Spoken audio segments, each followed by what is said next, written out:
Bawat patak ng ulan sa bubungan, may kaba sa dibdib, takot ay nararamdaman. Ang kalsadang dati, tuyo at luntian, ngayon naging ilog ng dumi at basura sa daan. Habang ang lola ay pilit isinasalba, ang gamit ng bata ay giniginaw.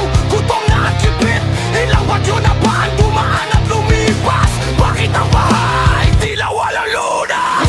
Trilyong pondo para sa flood control.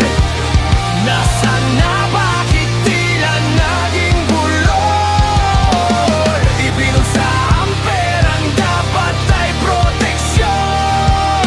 Nilamon ng galit ang ating nasyon. Habang ang mamamayan ay lulod sa hirap, ang mga buhay ay mahimbing ang pagkatulog. Sa loob ng palasyo sila'y nagpapagkasasa, habang ang Pilipino ay inanod na ang pag-asa.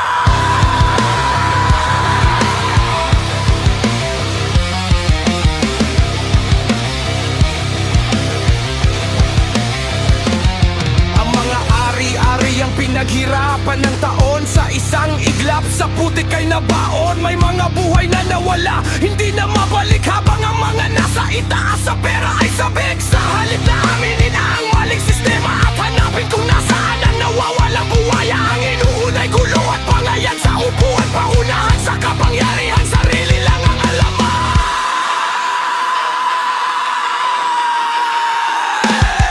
Kinigiba ang kalaban, pilit pinapabagsak, habang ang bayan ay unti-unting nayayakap ng lamat. Ang korupsyon ay anay na sumisira sa haligi, ang katotohanan ay pilit na ikinukuble.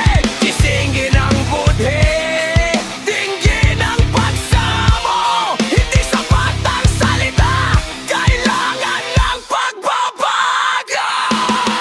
Trilyong pondo para sa flood control. Nasaan na? Bakit tila naging bulol? Ibinul sa amper ang dapat ay proteksyon.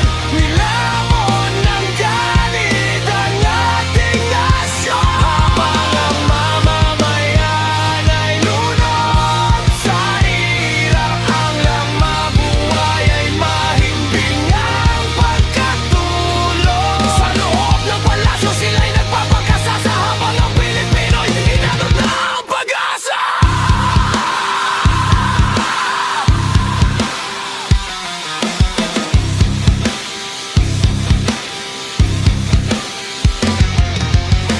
Huwag hayaang tuluyang malunod sa agos ng nakaw na yaman at pagluhod. Ang bahay hupa, ang putik ay lilipas, ngunit ang